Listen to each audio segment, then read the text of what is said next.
Bien, continuando con la serie Yeshua el profeta al cual oír,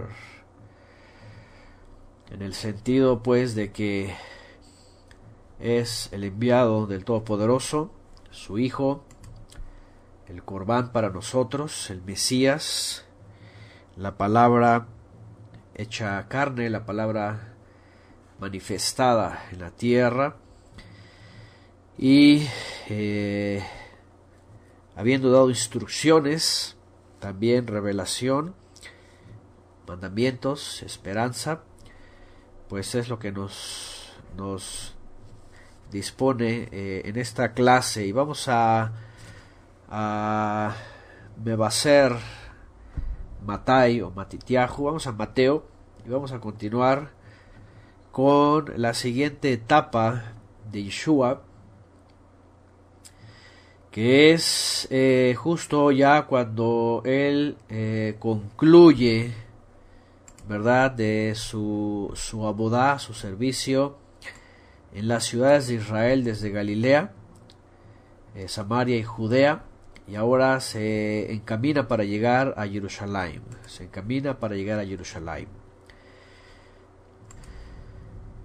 Y bien, los dos Shabbatot pasados quise completar unos temas en específico que no habíamos tocado en Mebaser Luca, en la buena nueva de Lucas, y para después entrar a esta siguiente etapa. Vamos a Mateo capítulo 21.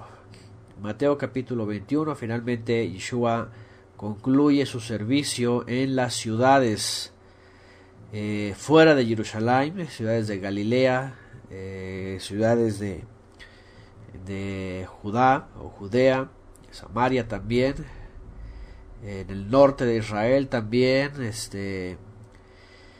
y finalmente regresa a Jerusalén. Después también, por supuesto, que él había estado viajando a Jerusalén, entrando y saliendo, pero ahora ha llegado el momento en donde él va a presentarse como un corbán, ¿verdad? Como un corbán, como un cordero, el cordero de Elohim. Vamos a Mateo 21:1, dice: cuando se acercaron a Jerusalén y llegaron a Betfagé, dice, junto al monte de los olivos, Yeshua entonces envió a dos talmidim, envió a dos discípulos. Y dice en el verso 2, diciéndoles: vayan a la aldea que está enfrente de vosotros, y enseguida encontraréis un asna atada y un pollino con ella. Desatadla y traédmelos. Y si alguien os dice algo, díganle: el Señor los necesita. Y enseguida los enviará. Esto sucedió, dice aquí el escritor de esta buena nueva, dice: esto ha sucedido para que se cumpla lo dicho por medio del profeta cuando dijo: decid a la hija de Sión, mira, tu rey viene a ti humilde y cabalgando en una asna y en un pollino, hijo de bestia de carga. Entonces fueron los talmidim e hicieron tal como Yeshua les había ordenado, y trajeron el asna y el pollino. Vean, aquí dice que trajeron los dos, pusieron sobre ellos sus mantos y Yeshua se sentó encima. La mayoría de la multitud tendió sus mantos en el camino, y otros cortaban ramas de los árboles y las tendían por el camino. Y las multitudes que iban delante de él y las que iban detrás gritaban diciendo, que decían: Hoshiana ben David, Baruch haba beshem Adonai, Hoshiana. Ahí está, que expresión hebraica, por supuesto, que se conocía dentro del pueblo de Israel en la época previa a Pesaj, en donde hacían alusión al hijo de David que iba a venir a darles redención. Hoshiana ben David quiere decir: sálvanos, por favor, hijo de David. Sálvanos, por favor. Hoshiana es un clamor de todo el pueblo de Israel al saber que el Mesías de Israel, ¿verdad?, el profeta al cual así habían sido anunciado, el Mesías, el Rey, iba a llegar a redimir, ¿verdad?, a redimir al pueblo de Israel. Y por eso se clamaba esto, ¿verdad? Sálvanos, por favor, sálvanos, hijo de David, bendito el que viene en el nombre del Eterno, sálvanos desde las alturas. Eso es lo que todo Israel entonaba. Y bueno, para saber lo que estaba pasando acá, hemos hablado antes también de lo que se suele decir tradicionalmente, según la tradición judía, previo a Pesaj, 10 días antes incluso, ¿verdad? Días antes de Pesaj, se hacía esta ceremonia, lo que la tradición católica después le llamó el Domingo de Ramos. Se le quedó así como el Domingo de Ramos. Bueno, ¿qué era esto? No era otra cosa que dentro de la tradición judía, fíjense, y aquí hay una de las cosas que en las cuales Yeshua participa dentro de la tradición. ¿Ok? Hemos tocado ese tema una y otra vez respecto a la tradición, que hay muchas cosas que Yeshua llegaba a hacer que estaban en el judaísmo estructuradas conforme a ciertas tradiciones. Estamos en Mateo 21, José Madero, bienvenido José Madero también, Mateo 21, de las cuales por supuesto no venían en la Torá, pero eran una referencia profética histórica. Ajá. Y una de ellas, según la tradición judía, era esta, que previo a Pascua, previo a Pesaj, se hacía una ceremonia en donde el Cohen Hagadol entraba, ¿verdad? Entraba haciendo alusión a la futura entrada del rey Mesías a Jerusalén para redimir a Israel. Entonces, días previos a Pesaj, cuando se escogía el cordero de Pesaj, hacían esta alusión, ¿verdad? Tradicionalmente en Israel. Y todo el pueblo de Israel, como era la primer fiesta peregrina, era la fiesta grande, pues para ello ya había mucha concurrencia en Jerusalén y todos estaban acercándose para la celebración y todos estaban eligiendo el cordero y bueno, todos estaban en todos los preparativos previos. Y dice la tradición judía que hacían un largo camino los israelitas desde las afueras de Jerusalén hasta el templo de Jerusalén. ¿Y qué es lo que hacía el Cohen Hagadol? Dice que entraba por ese caminito y hacían una especie de ensayo profético para que cuando llegara el Mesías pues hicieran lo mismo y recibieran al Mesías entonando esos cantos y esas exclamaciones. Ajá. Y bueno, se cree que todo esto ya estaba listo para que el Cohen Hagadol hiciera su entrada y resulta que Yeshua es el que se le adelanta y entra a esta procesión que se hacía y lo hace según lo que vemos aquí en Mateo, de forma que se cumpliera la escritura cuando él iba a entrar en un burrito, ¿verdad? En un burrito. Y bueno, por supuesto que los discípulos fueron cómplices de esto. ¿Qué hicieron sus talmidim? Bueno, ellos fueron los primeros que alborotaron a toda esa fila de israelitas que esperaban ver al Cohen Hagadol, por supuesto, pero entre todos los discípulos y los seguidores de Yeshua, por supuesto que empezaron a darle honores pues a Yeshua HaMashiach, ¿verdad? A Yeshua de Nazaret, así se le conoce como, de hecho aquí ahorita vamos a ver lo que dicen aquí ellos, porque dice en el verso 10, cuando él entró en Jerusalén, toda la ciudad se agitó y decían, ¿quién es este? ¿Se imaginan? Todos los israelitas en fila hasta Jerusalén, esperando ver una procesión del Cohen Hagadol haciendo alusión a la profecía, y de pronto ven a un extraño.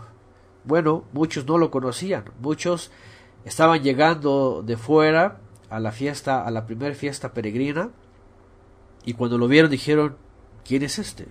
¿Y quién es este? ¿Y ese quién es? ¿Y qué está pasando? ¿Y quién es ese extraño, verdad? Y muchos no lo conocían, otros no lo identificaban, por supuesto, pero fueron los discípulos y los seguidores que empezaron a provocar a que todo Israel gritara Hoshiana, y sobre todo ellos, por supuesto, todos ellos gritaban: Hoshiana, Hoshiana, Baruch haba Beshem Adonai, Hoshiana ben David, sálvanos, por favor, hijo de David, bendito el que viene en el nombre del Eterno, ¿verdad? Y entonces la gente lo desconocía, ¿verdad? Y luego dice: y las multitudes contestaban. Y aquí vienen todos los seguidores, todos aquellos que ya sabían que iba a llegar el momento, todos ellos gritaban: este es el profeta Yeshua.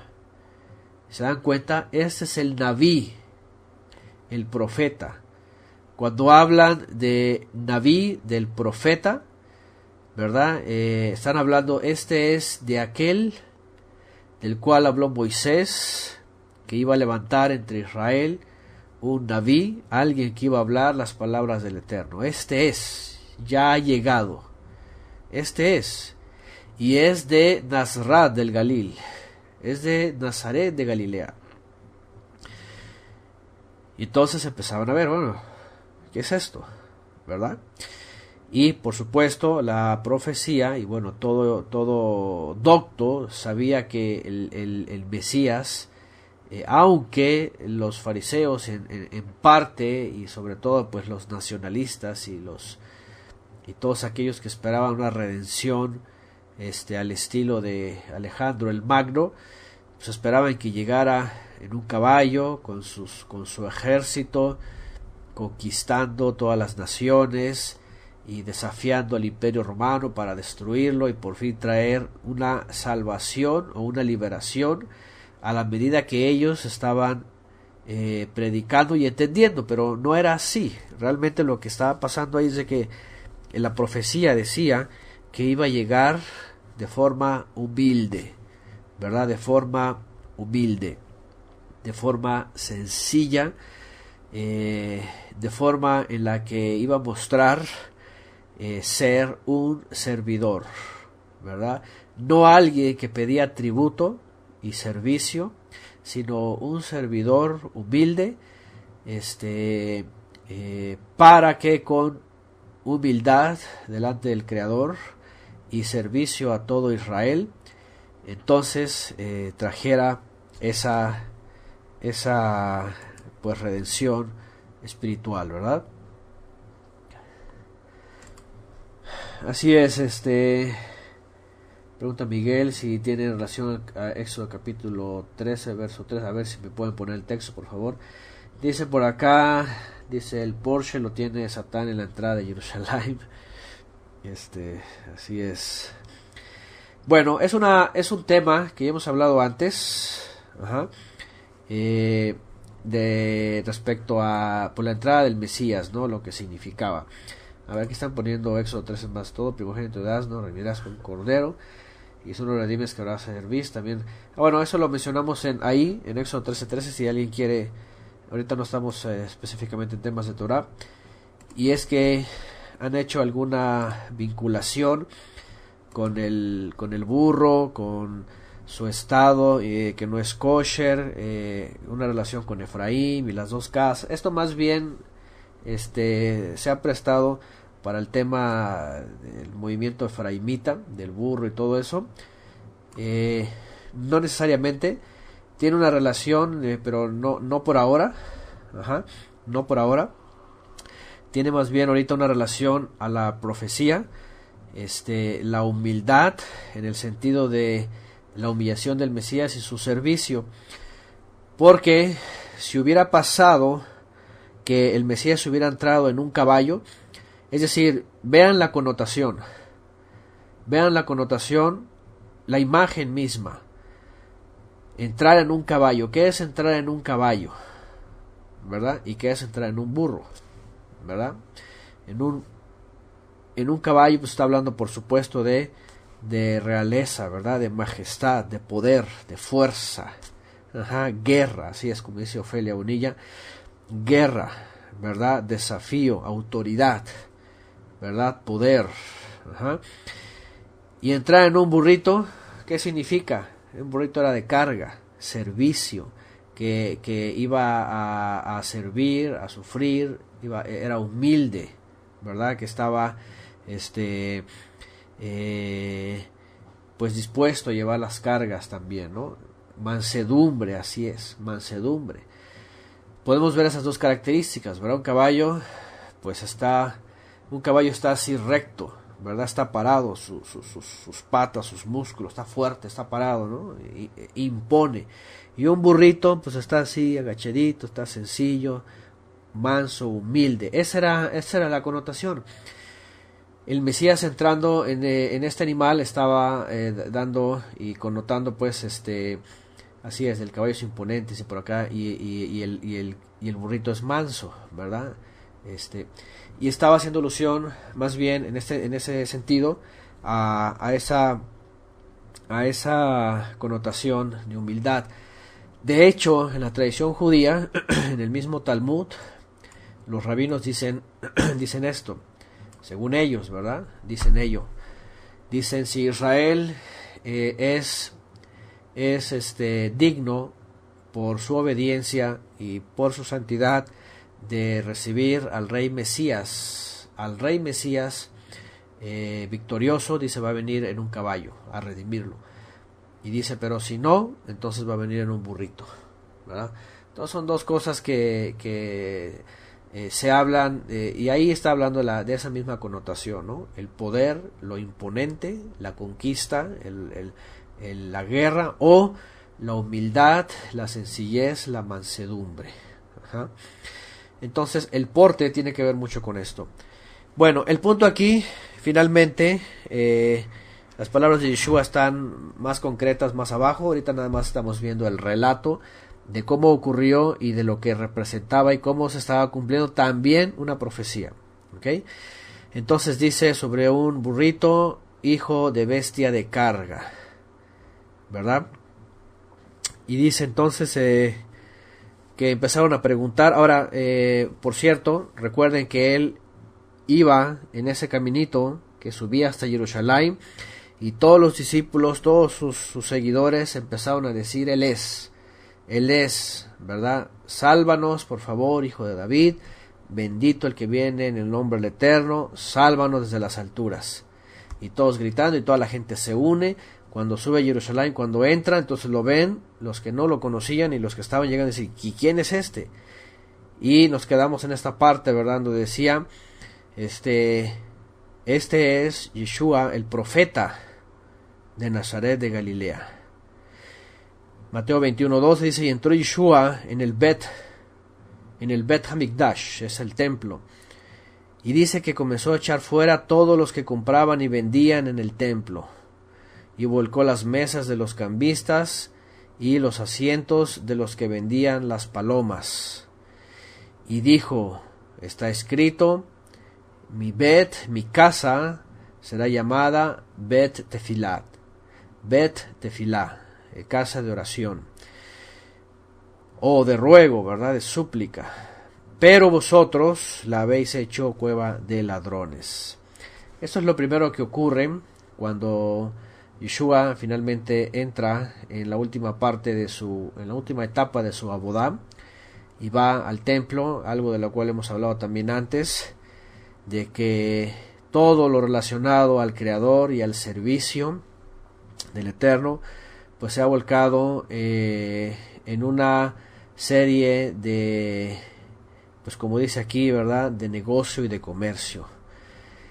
Ya nada pareciera en los sistemas religiosos que es por voluntad del Padre y por provisión del Eterno, de las formas que Él lo sabe hacer, sino ya todo parece que está encaminado a comercio, ¿verdad?, a comercio y a venta y negocio, comercio, sobre todo de la escritura. Ya sabemos que en el primer siglo, pues el templo no solamente era pues un lugar en donde se iba a buscar al Creador, sino que para buscarle y para acercarse a él, pues los líderes, por supuesto, hacían su negocio, ¿verdad? Como se dice aquí en México, hacían su agosto. Y aprovechaban esas temporadas para hacer comercio con todo Israel, porque la Torá ordenaba y ordena en el sentido estricto de cuando se sube al templo o cuando se subía al templo, de que llevaran sus diezmos, llevaran sus ofrendas, aunque parte la comían ellos, parte la entregaban a los levín, parte era para los necesitados, para hacer tzedaká, y la gran mayoría pues iba de fuera, y todos estos de fuera, al no poder cargar todo lo que iban a llevar al templo, entonces lo vendían en sus ciudades, y como dice la Torá, dice, tomarás de la riqueza que de lo cual es vendido, dice, y llegarás al lugar donde te he ordenado, y ahí vas a adquirir todo lo que desee tu corazón. Y por supuesto también adquirían todo lo que iban a entregar al Bet Hamikdash en los korbanot. Y esto era, desde luego, la mayor oportunidad para los líderes en Jerusalén, pues para hacer su negocio, ¿no? Y entonces ya usaban el lugar pues para la vendimia, para los corderos, para todos los animales, para todo, absolutamente para todo. E incluso también se sabe que había corrupción dentro de los ministros, porque en Pesaj, cuando se acercaba Pesaj, también por supuesto había quienes llevaban sus korbanot, y el cordero de la Pascua, el cordero de Pesaj, que tenía sus leyes estrictas, en el sentido de que tenía que ser perfecto en todo. Y entonces los ministros les inventaban errores, ¿verdad? O les inventaban defectos a los animalitos, los desechaban y ellos mismos los vendían a los peregrinos israelitas. Y bueno, como dicen por acá, finalmente hoy día el sistema religioso pues ha hecho lo mismo, ¿no? Procedimientos, ya sabemos, ayer por ejemplo que hablábamos del Brit Milá, después estuvimos comenzando algunas cosas, algunos estuvieron por ahí comentando esto, el Brit Milá, y de sobre todo los movimientos mesiánicos que exigen. Hay un lugar en donde pues bueno, aparte que lo exigen que sea un sacrificio de tal manera que no solamente duela la carne, sino que duela el codo, como decimos aquí en México, ¿verdad? Que duela el codo, es decir, que les cueste. Y para eso se prestan ellos mismos, para hacer circuncisiones, y ellos mismos cobran, pero cobran bastante. Y esto es lo mismo, es fariseísmo disfrazado nada más de mesianismo, vendiendo pues circuncisiones a altos precios, diciendo que la que cuesta más, la que duela de la carne y la que duela del codo, es la más agradable al Eterno, dicen ellos. Imagínense nada más. Entonces bueno, y ahí está toda la gente enfilada, ¿verdad?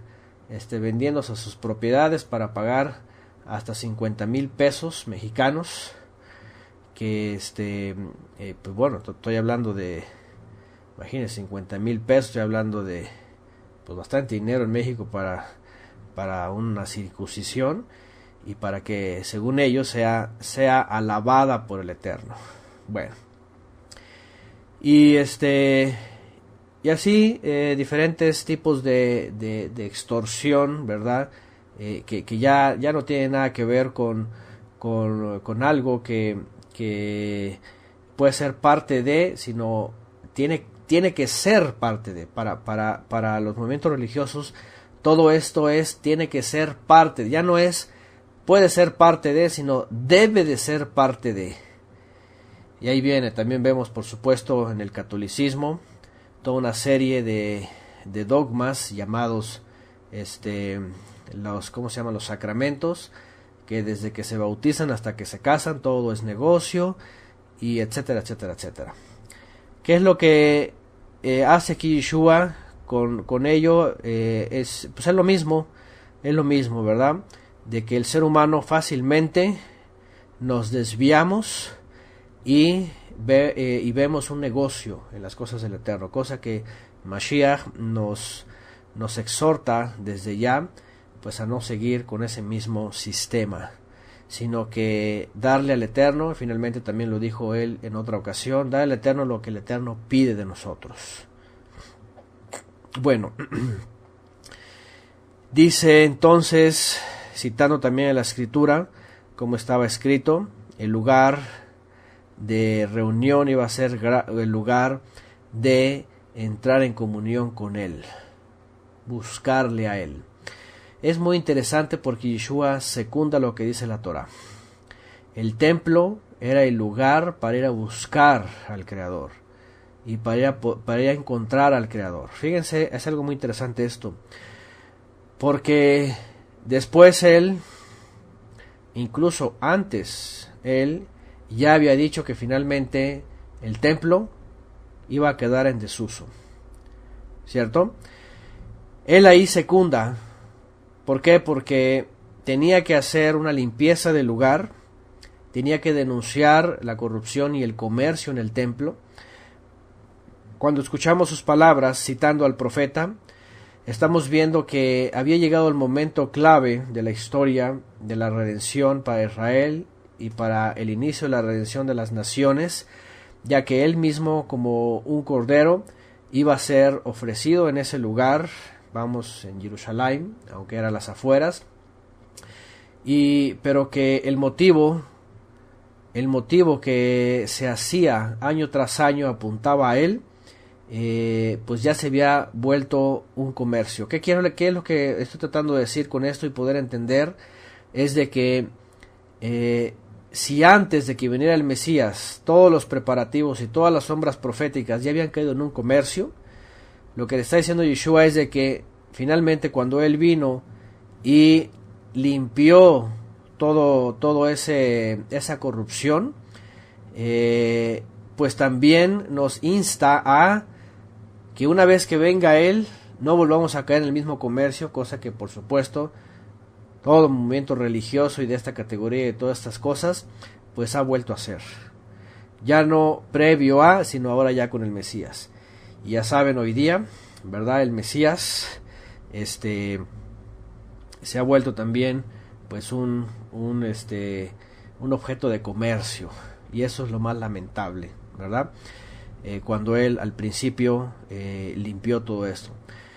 Bueno, finalmente, ¿por qué lo limpia? ¿Por qué él hace esta famosa purificación del templo? ¿Por qué él hace esto? Bueno, simplemente para mostrarnos que para acercarnos al Creador, eso no está relacionado a ningún comercio, ¿verdad? A ningún comercio.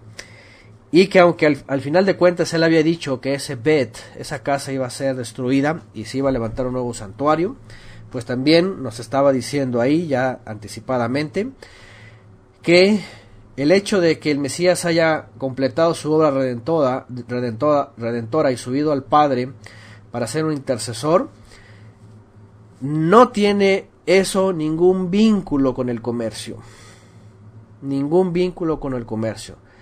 De tal manera que hasta el día de hoy, desde el catolicismo, cristianismo, mesianismo, judaísmo y todo lo que le rodea, y todos los que están ahí conectados, que hagan la alusión al Mesías y a negocio, ¿verdad? Está totalmente opuesto a Mashiach y a la enseñanza de Yeshua. ¿Por qué? Porque cuando viene el Mesías a levantar un verdadero santuario, donde Él es la piedra principal, la roca principal, y está fundamentado todo el Bet, ¿qué comercio cabe ahí? ¿Qué comercio cabe ahí? Ningún comercio cabe ahí, ¿verdad? Entonces, ¿qué quiere decir esto? ¿Qué quiere decir esto? Que hasta el día de hoy, por supuesto, no han escuchado las palabras del Mesías, y por eso vemos estos movimientos cobrando por membresías, cobrando por liturgia, cobrando por circuncisiones, cobrando por tener un papel, cobrando por oraciones, intercesiones, cobrando por milagros, cobrando por etcétera, etcétera, etcétera, cobrando por todo, cobrando por encuentros, cobrando para participar de las cosas. Ya no es costos de recuperación, ya no es costos de cada quien para participar, no, ya es costos extras, cobros y cobros y cobros, que porque el apóstol, que porque se mueve en avión, que porque el traje, ¿verdad? Que porque el lugar, etcétera, etcétera, etcétera. Cosas de todo tipo. Bueno. Entonces, bueno, aquí Mashiach nos evidencia como seres humanos que caemos en la religión y que caemos en el comercio de las cosas del Eterno. ¿Ok? Y Él no nos ha cobrado nada. Él al contrario siempre nos da. Así que hay que ser muy atentos a las palabras de Mashiach aquí. Y cuando nos acerquemos a la comunión que Él nos invita para ser parte de su casa, porque de Él es la casa en donde el Padre habita, esto no tiene nada que ver con negocio, así de sencillo. Creo que más concreto y más claro no lo puedo decir. Cuando Mashiach nos invita a la casa, la cual es Él y Él el fundamento para tener comunión con el Padre, esto no tiene nada que ver con ningún negocio, ninguna cuota, ninguna membresía, ningún costo por algo, sino que Él nos recibe de forma gratuita. Así que lo demás es simplemente vinculación empresarial, ¿verdad? Como yo lo he dicho en mi testimonio, lo he dicho en otras ocasiones, en la última iglesia que estuve. Lamentablemente, hasta el pastor tenía que decir, esta es la empresa de Dios, decía él. Esta es la empresa de Dios. Así lo decía de forma descarada, pero de forma seria, porque él decía, pues es que todo cuesta, el lugar, los asientos y el lujo, el sonido, o sea, todo, y lamentablemente pues así lo presentaba, ¿no? Y ese es el gran error. Bueno, vamos a continuar para ir a las palabras de Mashiach más adelante, después de que él dijo que esa casa, ese Bet, era realmente un lugar de comunión y no un lugar de comercio. 21:14 dice, y en el Bet se acercaron a él los ciegos y los cojos y les dio sanidad. Y vean aquí, asistiendo a los necesitados, asistiendo a los enfermos, asistiendo a los que no podían moverse, a los que no veían, sanó a muchos. Otra vez, era característico de él. No iba a las autoridades, no iba a los importantes, no iba a los protagonistas, iba a los necesitados. Iba y ha venido a todos los necesitados, a todos los que pedimos ayuda, él viene y nos ayuda. 15, pero cuando los principales Kohanim, y aquí viene la otra parte, pero cuando los principales Kohanim y los Soferim, los escribanos, vieron las maravillas que había hecho, las señales, los milagros, y a los muchachos, a los jóvenes que gritaban en el Bet, en la casa, en el templo, y decían, Hoshiana ben David, ¿qué pasó con los principales? Dice, se indignaron y le dijeron a Mashiach, ¿oyes lo que estos están diciendo? Y entonces Yeshua les respondió, sí. ¿Nunca han leído? De la boca de los pequeños y de los niños de pecho te has preparado alabanza. Y aquí es muy interesante porque también cuando llegamos a tocar esto, fuimos al Salmo, porque ese es un texto que está en el Salmo número 8. Vamos al Salmo para tratar de recordar esto, porque aquí Yeshua pone en relieve algo bien fuerte, bien fuerte. que son los enemigos del Eterno. ¿Quiénes son los enemigos del Eterno? A veces pensamos que son pues los más oscuros, ¿verdad? Los más crueles, lo más tenebroso, las tinieblas más profundas, pero no necesariamente así tendrían que mostrarse siempre. Los enemigos ciertamente son ellos, pero se manifiestan incluso hasta dentro de aquellos que se dicen ser del Creador. Fíjense cómo dice, voy a ver una que dice, una versión que dice Biblia al día. Vean lo que dice. Salmo 8.1: Oh eterno soberano nuestro, qué imponente es tu nombre en toda la tierra. Has puesto tu majestad sobre los cielos. A causa, aquí está Salmo 8.2, a causa de tus adversarios, de tus enemigos, has hecho que brote el jalel, la exaltación de labios de los jóvenes y de los niños de pecho, para callar al enemigo y al rebelde. Esto dice la versión Biblia al día. Hay otras versiones que dice: de la boca de los niños y de los que maman fundaste la fortaleza, dice por acá, a causa de tus enemigos, para hacer callar al enemigo y al adversario y al vengativo. Es muy interesante porque también Yeshua por un lado dice, si la gente calla, dice, las piedras van a clamar, ¿verdad? Recuerdan esa parte, ¿verdad? Y aquí, ¿qué es lo que está diciendo? Si no están clamando los principales, porque a los principales vino, ¿verdad? Como dice, a los suyos vino, que eran los principales, eran los encargados, era el liderazgo, ¿verdad? Pero ellos no le recibieron, como dice también la escritura, fíjense. ¿Quiénes sí le recibieron? Y eso es algo que el Eterno se creó para sí mismo. Entonces, los principales, los que el Eterno había... Y ahorita vamos a ver una parábola bien fuerte que tiene que ver con los principales, con los líderes, los que poseían el reino. Los está calificando aquí Yeshua de enemigos, de adversarios.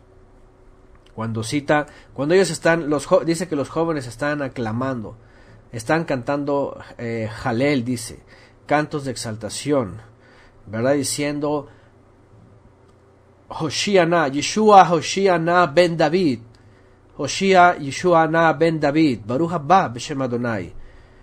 Yeshua, por favor, sálvanos, hijo de David.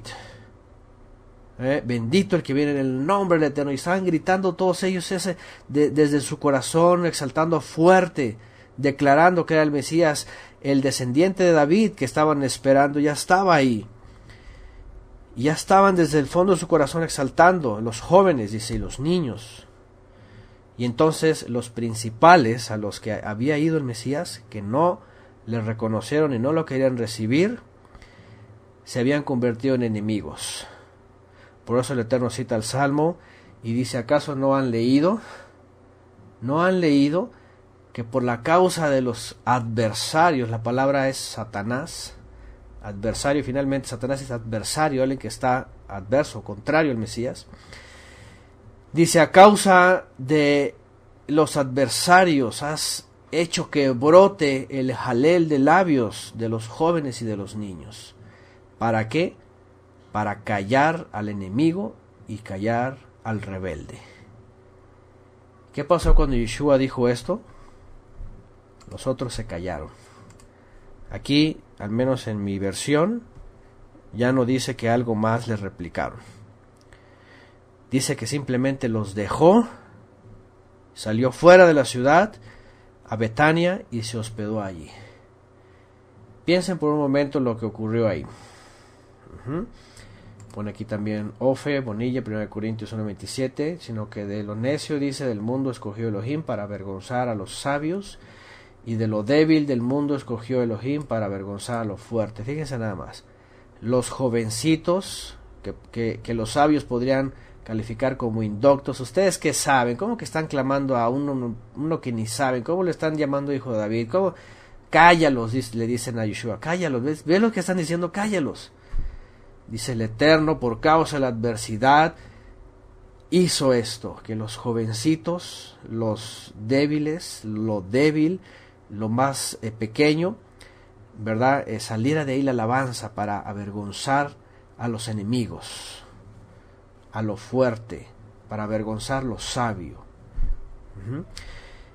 Y así es, por eso nos dice Yeshua que seamos como niños, ¿verdad? Que actuemos como niños, no como principales, no como sabios. Y con esto los calla también, porque ellos seguramente se quedaron así como que, a ver, espérame, ¿qué está diciendo? Déjame masticarlo, déjame digerirlo, a ver, los enemigos, adversarios, los niños. Y en ese momento Yeshua ya se había dado la vuelta y ya se había ido.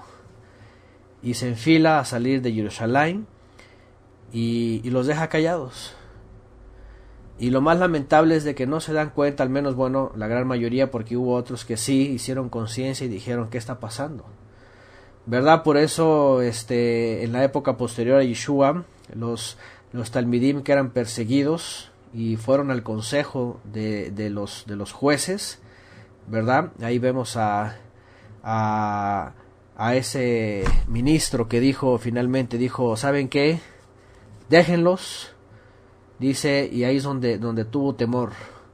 Dice, no vaya a ser que nos estemos enfrentando a algo del Eterno. Dice, mejor déjenlos. Dice, ya veremos si sobrevive este movimiento como otros, y si se acaba sabemos que no es del Eterno, pero si continúa, entonces no nos vayamos a ver, dice, peleando directamente contra Elohim. Hubo otros que sí, como este ministro, finalmente que recapacitó y dijo, a ver, ¿saben qué? Mejor ya pongámonos en paz, déjenlos, si es algo del Eterno va a continuar, si no se va a acabar.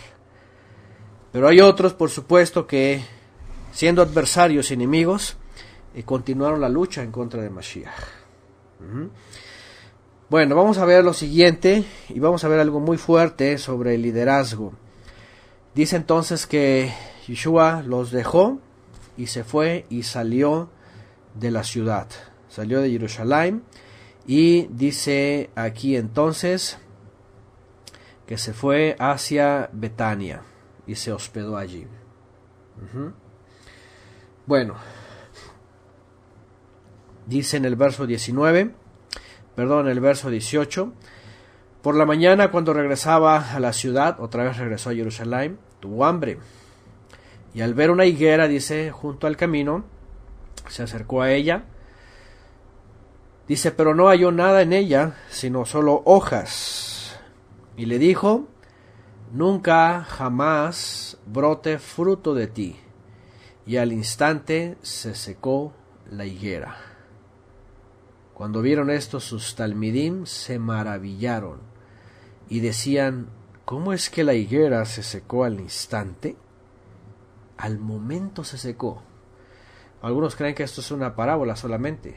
Aquí estamos viendo que realmente es algo, un hecho real, y ahorita vamos a ver las controversias que también se habla de esto, ¿verdad? Porque el judaísmo usa como distractor un mandamiento que está en la Torá, en donde dice, no vas a cortar árboles frutales.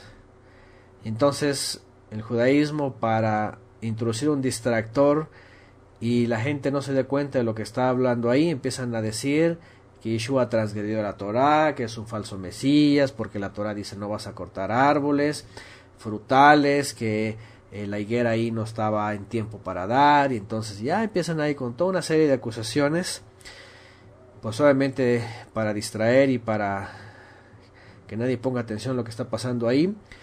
¿Por qué? Porque por supuesto esta historia real, parte de la vida de Yeshua y los discípulos, la usa Yeshua para hablar a la vez de una parábola, o haciendo uso de ella como una parábola sobre el liderazgo, como lo hemos hablado antes, y por supuesto ya la gran mayoría está enterado sobre la higuera, sus ramas, qué es, quiénes son, qué ha pasado estos años, sus ramas que han salido nuevamente, cómo en Apocalipsis está calificada, ¿verdad?, la sinagoga de Satanás, etcétera. Es un tema muy fuerte, pero es un tema que, por supuesto, yo creo que a la gran mayoría de nosotros, si no es que a todos y a muchos más, nos ha abierto los ojos esta escritura para poder identificar que, contrario al movimiento mesiánico en general y sobre todo efraimita, cuando hablo del efraimismo ya saben a lo que me refiero, todo este movimiento que está hablando de la restauración de las dos casas y que hay que ir a Judá y que los judíos y que la reunificación y que el liderazgo y que ellos que tienen el liderazgo, que ellos han estado siempre ahí, etcétera, etcétera. Pues es muy su rollo, muy su doctrina, pero Yeshua aquí nos está diciendo otra cosa, que no hay otra cosa que un grupo de líderes que Yeshua descartó y les dijo que ya no iban a poseer más el reino, la autoridad, que les iba a ser quitado. Además, como dice en la profecía en Bereshit, que el cetro lo iba a tener Yehudá, ciertamente, pero una vez que viniera Shiloh, el enviado, que es Yeshua HaMashiach, el cetro les iba a ser quitado de ellos y lo iba a tomar el Mesías, y ya no tienen ninguna vigencia y ninguna autoridad sobre nadie, ni israelitas, ni sobre gente de las naciones. De esta manera, vamos a ver lo que dice entonces aquí sobre Yeshua. En forma de parábola, esta historia real nos cuenta Yeshua esto. Que esta higuera, como en otras escrituras también, esta higuera representa el liderazgo dentro de la vid, de los viñedos. Los viñedos es Israel en general. Y lo vamos a ver también adelante, lo hemos visto antes. El Eterno puso un viñedo, puso vides y puso en medio una higuera para que en teoría cuidara de los viñedos. Esa higuera es el liderazgo que recibió la descendencia de David, por supuesto, y los Leviim, que estaban al cargo de Israel, ministros y maestros de Israel, para que se hicieran cargo de las cosas del Eterno, juzgaran a Israel, pero que por muchos siglos no lo hicieron de forma correcta, cayeron en religiosidad, y los frutos que el Eterno esperaba cosechar por medio del Mesías, cuando viniera el Mesías a esta tierra hace 2000 años, no los encontró. Lo que estamos viendo y lo que hemos visto antes en esta parábola es de que Yeshua se acerca a Jerusalén y se topa con el liderazgo representado con la higuera y no hay fruto. Algunos dicen es que no era tiempo de higos, pero sí era tiempo de brevas. Ya hemos hablado de esto también. La higuera da 2 veces frutos al año. Da brevas y da higos. Da brevas y da higos. Y lo que está diciendo aquí Yeshua es: me acerco a Jerusalén, me topo con el liderazgo y no encuentro frutos dignos de Teshuvah. No encuentro frutos de que sean siervos reales y ministros verdaderos del Eterno, sino que ¿qué se encontró Yeshua en Jerusalén? Lamentablemente incredulidad. Se encontró con corrupción, con negocios, con favoritismo, con acepción de personas. Se encontró con mucha transgresión, se encontró con cualquier cantidad de transgresiones y por supuesto incredulidad al Mesías. Es decir, se encontró con adversarios, con enemigos, como citó el Salmo 8.2. Pero el Eterno le había preparado verdaderos siervos, ¿verdad?, que entonaran halelot, saltaciones, cantos. ¿Y qué es lo que pasa con este liderazgo representado aquí en la higuera? ¿Verdad? ¿Qué hace Yeshua? Algo muy, muy fuerte, que solamente, por supuesto, el Mesías tiene la capacidad de hacerlos.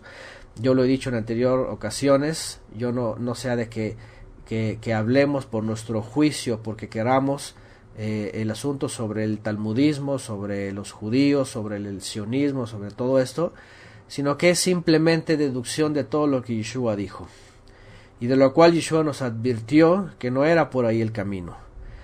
Este liderazgo en el primer siglo no tenía las obras que el Padre quería que las tuviera, y cuando Yeshua juzga al liderazgo y lo ve y lo califica como una higuera sin frutos, le dice así: nunca jamás brote fruto de ti.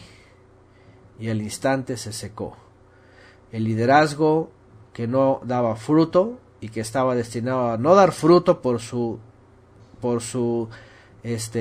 rebeldía, por su enemistad con el Eterno, pues iba a quedar así. Todos estos 2000 años ha sido así. Se fueron al exilio, se quedaron excluidos. No hubo fruto para el Eterno, hubo fruto y fruto, pero de religión, de tradición, de sidurim, del sidur, de ritos, de más tradiciones, geserot, de takanot, etcétera, mandamientos de hombres y todo aquello. Y habían estado por ahí escondidos, ¿verdad?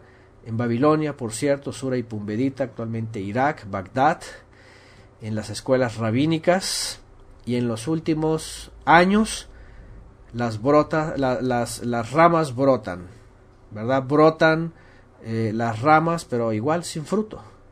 No es otra cosa. Yeshua lo dijo muy claramente, lo dijo muy fácil, ¿verdad? Ese liderazgo no da fruto, queda bajo maldición, no da fruto jamás, y lo único que hace es de que brotan sus descendientes, pero de la misma forma, no reconociendo al Mashiach, haciéndose pasar por líderes, engañando al mundo entero y el cristianismo, dando una esperanza terrenal hacia el futuro, un rey hacia el futuro terrenal, más sacrificios, más templo, etcétera, etcétera, convirtiéndose también en el gran engaño de los últimos tiempos, orquestado nada más y nada menos desde las tinieblas de Hasatán.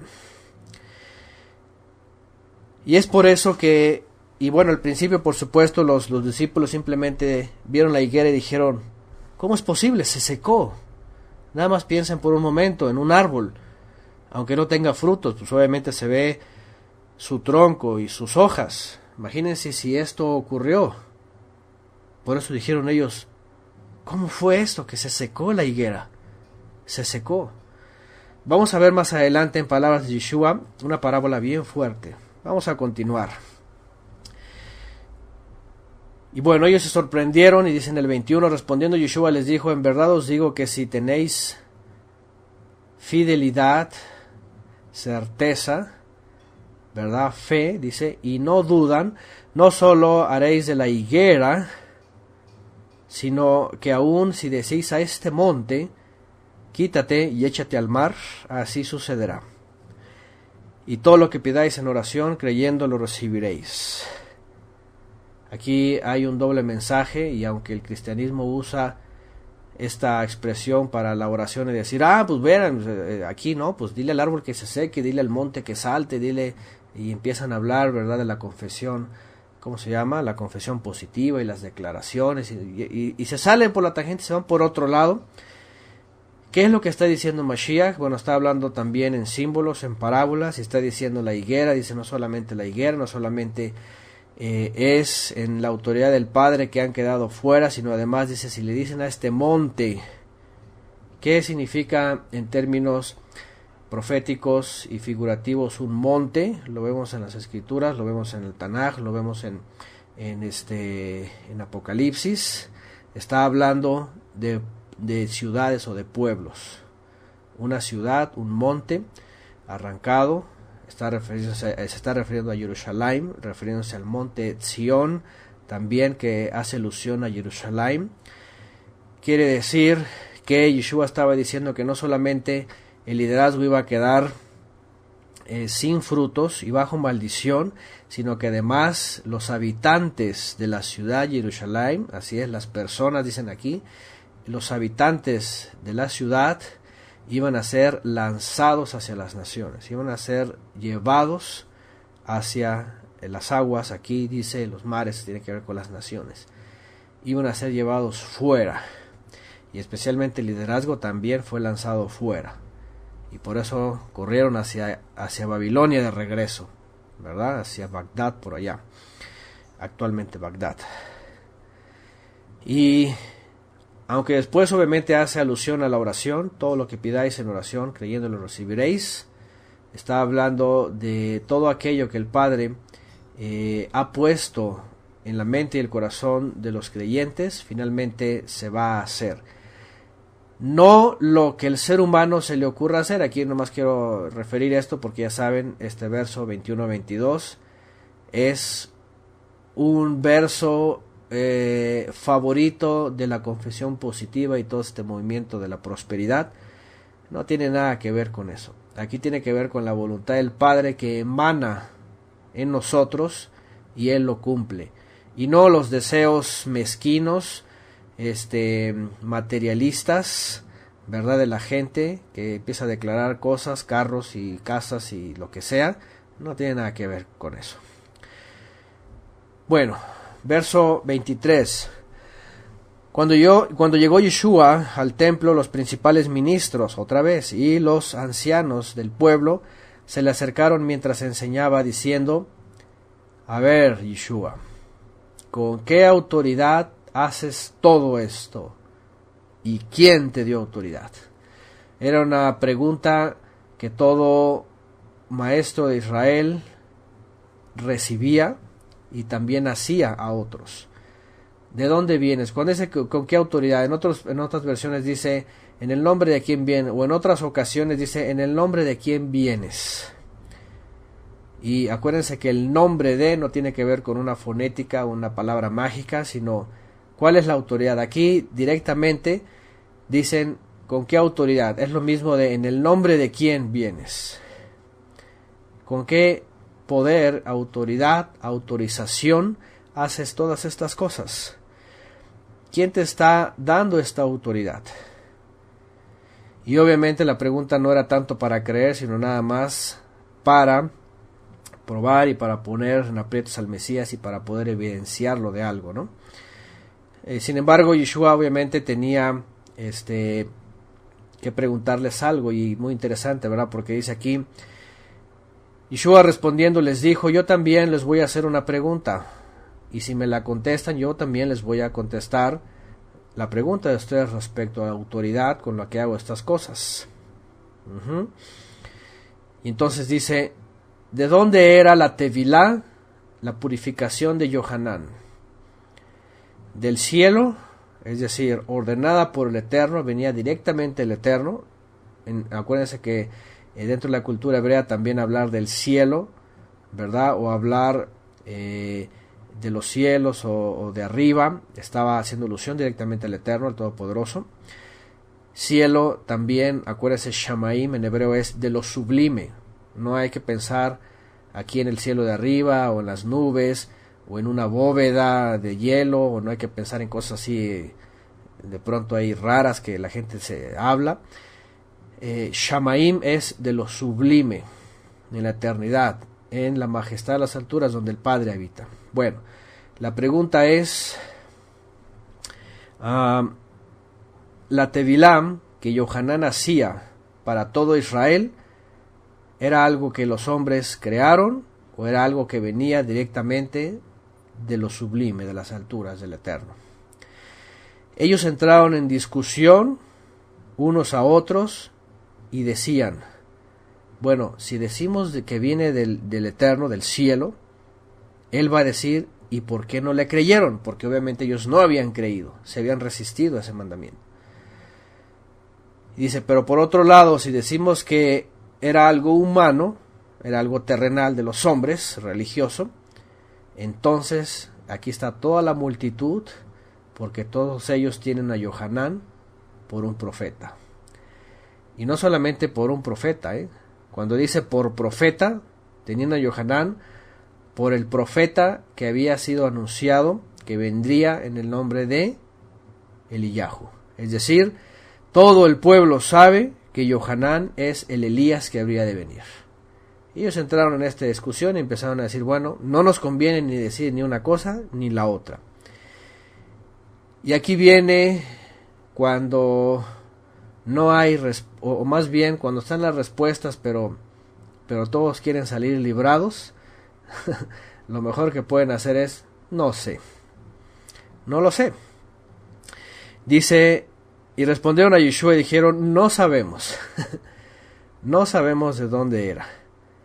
Y pues obviamente también eso daba en automático que se perdieran la respuesta de Yeshua, porque él dijo, pues yo tampoco les voy a decir con qué autoridad hago todas estas cosas. Qué interesante, porque aquí hay una verdad, Yeshua había enseñado, y ya lo leímos, ya lo estudiamos antes con detalle, Yeshua había enseñado, dicho, secundado y seguía diciendo una y otra vez que Yohanan Hamadbil, Juan el Bautista, era el Elías que habría de venir. No importa si ahorita el mesianismo y el efraimismo están diciendo que va a venir Elías, que no ha venido, todo eso ya es apostasía, ya contraria a Yeshua y negar a Yeshua. Pero el punto aquí es de que en el primer siglo Yeshua dijo, Yohanan, Juan es el Elías que habría de venir. De ahí que todo el pueblo creía que Yohanan era el profeta que habría de venir, en el sentido de el Elías que habría de venir, no el profeta como Yeshua. De esta manera, por supuesto que los principales no podían por supuesto decir, pues es de los hombres, porque entonces todo Israel se le iba encima. De esta manera estaban orillados ellos a reconocer que la tevilá de Yohanan y Yohanan mismo era alguien enviado por el Padre. ¿Se dan cuenta? Yeshua no solamente no les da lugar, ¿verdad?, a su juego de preguntas, sino además totalmente los exhibe como líderes completamente corrompidos, tramposos, pues podríamos decir arrogantes, ¿verdad?, convenencieros, que ahora sí que nada más se la vivían de, podríamos decir, de conveniencias, no solamente lo que ellos pues como ellos manejaban las cosas. Entonces, más que responderles o no responderles, por supuesto que nosotros ya sabemos la respuesta, ¿verdad? ¿Con qué autoridad hacía las cosas Mashiach? Pues con la autoridad, con el poder que el Padre le había conferido. ¿Por qué? Porque así dice la Escritura, que el Padre envió su Ruach sobre él, las palabras que él hablaba no eran de él, eran del Padre, todas las cosas que él hacía, las hacía por el Padre, todas las promesas y revelaciones venían del Padre, así que en nombre de quién, o en palabras más concretas, con qué autoridad decía y hacía todo esto, pues lo hacía con la autoridad del Padre. Eso para nosotros no hay ninguna duda, pero para ellos, para los principales en aquella época y hasta la fecha, para el día de hoy, para todos aquellos incrédulos dentro del judaísmo talmudista, es un gran desafío.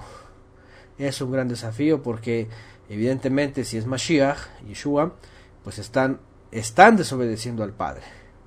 Están desobedeciendo al Padre, no hay de otra. Y dice, tampoco yo les voy a decir con qué autoridad hago estas cosas.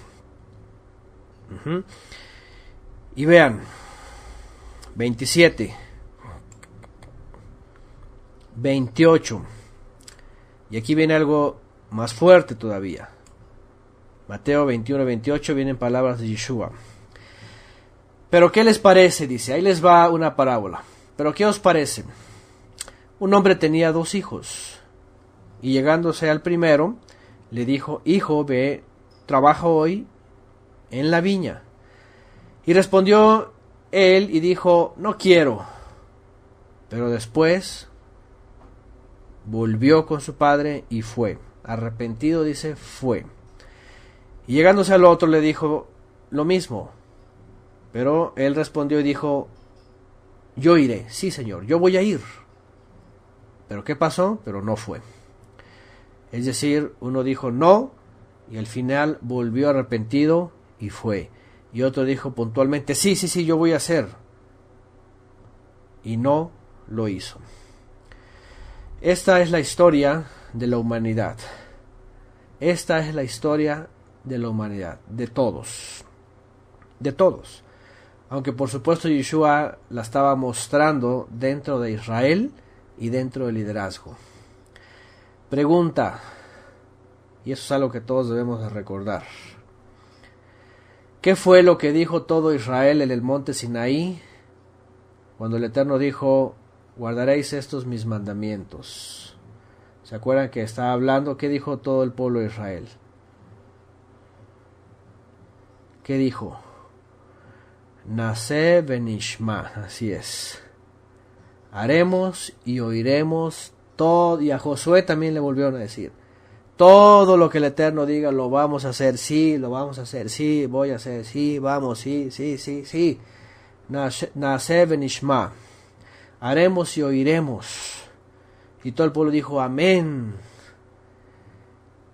¿Y qué hicieron? No lo hicieron, pasaron la siguiente generación, y la siguiente, y los siglos, y no lo hicieron. Pero aquellos que dijeron, no me interesa, no lo voy a hacer, no quiero. Finalmente vinieron arrepentidos y lo hicieron. Mashiach, aunque va a mostrar una parte de Israel en un momento preciso, yo creo que muestra el reflejo de la humanidad, y como lo hemos dicho antes, ¿no? Israel simplemente es el reflejo de una parte de toda la humanidad. Que tenemos, por un lado, buenas intenciones, queremos, deseamos con todo nuestro corazón, pero la cosa es verdaderamente obedecer, ¿verdad?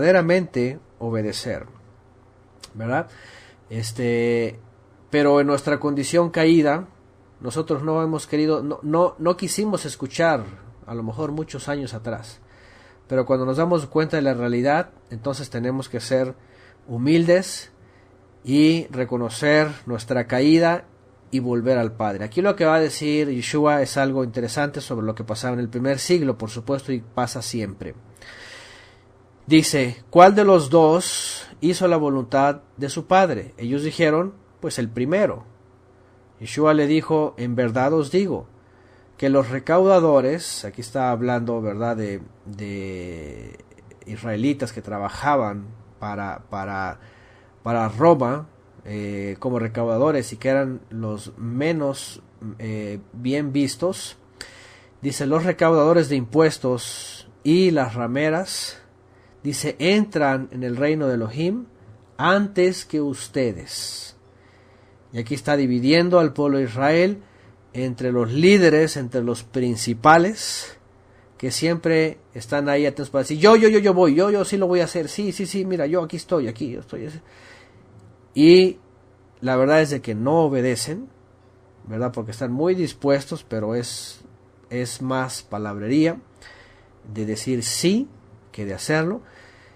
Y por otro lado muestra Yeshua a aquellos que desobedecieron, que dijeron, no lo voy a hacer, no queremos comprometernos, no quiero obedecer, que cuando viene el Mesías y da el mensaje de Teshuvah, entra en su corazón y vienen arrepentidos a dejar de vivir como vivía regularmente un recaudador de impuestos, abusando, ¿verdad?, de la autoridad que le daba Roma para enriquecerse, o a dejar una vida desordenada. Aquí cuando habla de las rameras y habla de israelitas que se habían perdido en todo este tipo de pecados y transgresiones, dice que también estaban escuchando el mensaje de la buena nueva y haciendo teshuvah. Y finalmente que ellos habían dicho primero, no lo hacemos, no queremos hacer, vinieron y volvieron y dijeron, sí lo vamos a hacer. Esto es lo que el Mesías aquí denota que le agrada más al Padre. No que estemos adelantándonos y apurándonos a decir, sí, yo voy a obedecer, ¿verdad? Sino que más bien reconozcamos hasta dónde está nuestra caída y regresemos al Padre, digamos, ya basta de que seamos desobedientes todo este tiempo. Ahora sí vamos a obedecer, ahora sí vamos a regresar a ti, a reconocer a tu Mesías, a reconocer la instrucción que envías de él, a reconocer tus palabras habladas en él, hacer teshuvá. Eso es finalmente teshuvá, volver a él. Y por supuesto, recaudadores de impuestos, rameras o cualquier otro tipo de vida pecaminosa, dejarla por completo, dejarla, abandonarla y volver a vivir una vida agradable al Creador. Ahora, agrega Yeshua también el verso 32, dice, porque Juan vino, y aquí vuelve a tocar el tema de Juan. Aquí les está explicando. Ahora aquí Yeshua se explaya un poquito más en tratar de decir qué es lo que pasó con ellos respecto al mensaje de Juan. Dice Mateo 21:32, porque Juan vino a vosotros en camino de justicia, Sedec, y ustedes no le creyeron, pero los recaudadores de impuestos y las rameras, todos los que estaban en transgresión, sí creyeron el mensaje del Elías que habría de venir, e hicieron teshuvá. Pero ustedes, viendo esto que los transgresores sí hacían teshuvá, sí volvían, le dice a los principales, ustedes ni siquiera hicieron teshuvá después de creerle. Después de que ellos creyeron, ustedes no hicieron nada. Les dice, por supuesto, a los líderes, ¿no? Es decir, una vez más les dice, la tevilá de Yohanan es del Eterno, fue escuchada por aquellos que dijeron, no lo vamos a hacer, pero el Ruach sopló sobre ellos, hicieron teshuvá, creyeron y se alinearon.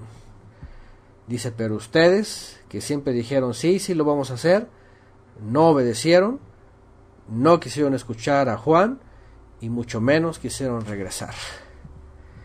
Y como hemos hablado en otras ocasiones, esto no es exclusivo de Israel o de judíos, esto es de toda la humanidad. Cuando viene el mensaje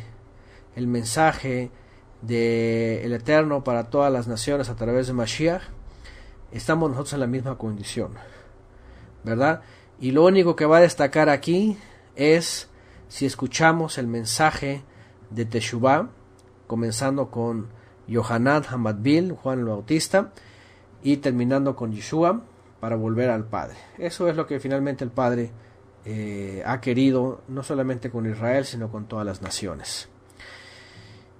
Y dice después, ¿dónde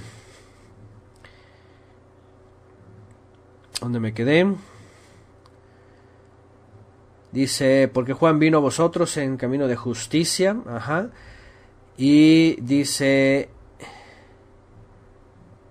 y no le creyeron, pero los transgresores sí creyeron, y ustedes, aunque vieron todo eso, no hicieron teshuvah. Y luego agregan el 33, así es, gracias, 33, 21-33. Escuchen esta parábola, y ahí va otra vez todavía una cosa más fuerte. Escuchen esta parábola, y vean que Yeshua no tenía ninguna, no estaba pues intimidado, no tenía ningún miedo, estaba hablando con los principales, lo estaban escuchando, lo estaban cuestionando. Y él dice, escuchen una parábola, ahí les va. Dice, había una vez un hacendado que plantó una viña. Ahí está, una viña. Y la cercó con un muro, le puso un cerco, una protección. Y cavó en ella un lagar y edificó una torre. ¿Ok? La arrendó a unos labradores y se fue de viaje. Y cuando se acercó el tiempo de la cosecha, envió a sus siervos a los labradores para recibir sus frutos. Envió a sus siervos. Y cuando se acercó el tiempo, envió a sus siervos a los labradores para recibir sus frutos. 35. Pero los labradores, los trabajadores, tomando a los siervos, a uno lo golpearon, a otro lo mataron y a otro lo apedrearon. Volvió a mandar otro grupo de siervos, mayor que el primero, y les hicieron lo mismo. Finalmente les envió a su hijo y dijo: a mi hijo sí lo van a respetar, pues es mi hijo. Pero cuando los labradores vieron al hijo, dijeron entre sí: este es el de la herencia. Vengan, vamos a matarlo y nos vamos a apoderar de su heredad. Y le echaron mano, lo arrojaron fuera de la viña y lo mataron. Cuando venga pues el dueño de la viña, ¿qué le va a hacer a esos labradores, a sus trabajadores? Ellos le dijeron: llevará a esos miserables a un fin lamentable. Ese en el 41 ellos responden, fíjense. Ellos responden. Porque Yeshua pregunta: a ver, ok, mataron a los siervos que fueron enviados, los apedrearon, los persiguieron. Después el dueño envió a su hijo, este sí lo van a respetar. Tampoco, lo mataron, lo echaron fuera del viñedo. A ver, ¿qué va a hacer qué van a hacer ellos cuando el dueño venga? ¿Y qué dicen ellos? Ellos mismos responden, fíjense. Dice: llevará a esos miserables a un fin lamentable y arrendará la viña a otros labradores que le paguen los frutos a su tiempo. Y entonces Yeshua responde en el 42 y les dice: ¿nunca leísteis las escrituras? La piedra que desecharon los constructores, esa en piedra angular se ha convertido. Esto fue hecho de parte del Eterno y es maravilloso a nuestros ojos. Por eso les digo que el reino del Todopoderoso les va a ser quitado a ustedes y le va a ser dado a una nación, bueno, aquí dice esta palabra nación, que produzca sus frutos. En otras versiones dice a gente que sí dé frutos. No sé cómo vienen sus versiones. Y luego dice: y el que caiga sobre esta piedra será hecho pedazos, pero sobre quien ella caiga lo esparcirá como polvo.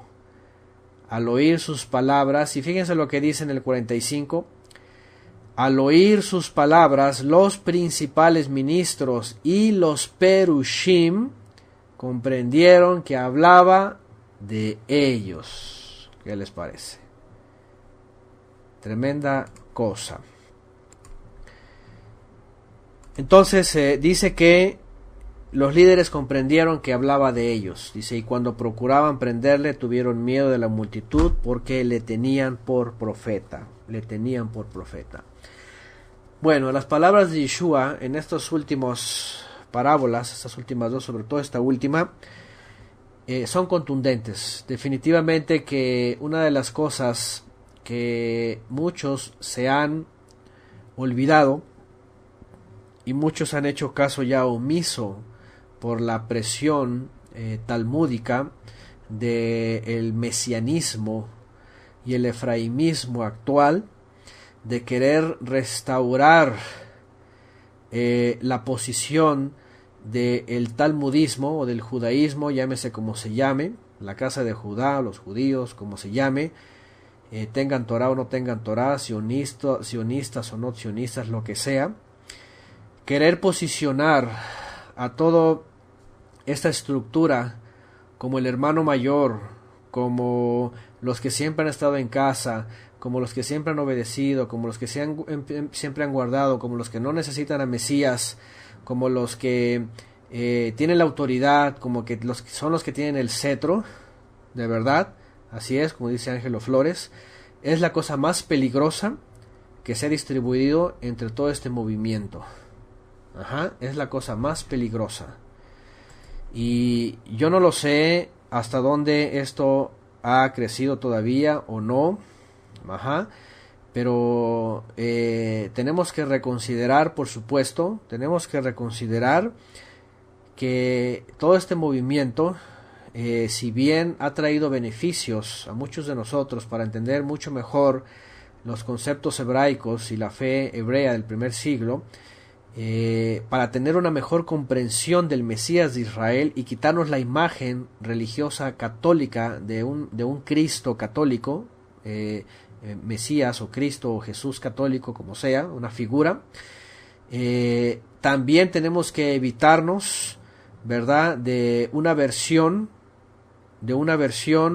judaizada de un Mesías que nos han impuesto de pronto en esos movimientos mesiánicos y efraimitas, nazarenos, Nazratim y todo ese tipo de cosas extrañas, para quererle decir al creyente y sobre todo olvidarse de este tipo de parábolas en donde las palabras de Yeshua claramente hablando con los líderes, diciendo una y otra vez que ese liderazgo que el Eterno había puesto exactamente, y sí, eso no lo podemos dudar, no podemos decir necesariamente que no era real, sino que sí, el Eterno les había conferido poderes y les había conferido la autoridad y el reino. Aquí dice el reino, es decir, la autoridad del Padre en ellos, pero al no dar fruto, al no reconocer al Mesías, al no hacer Teshuvah, al no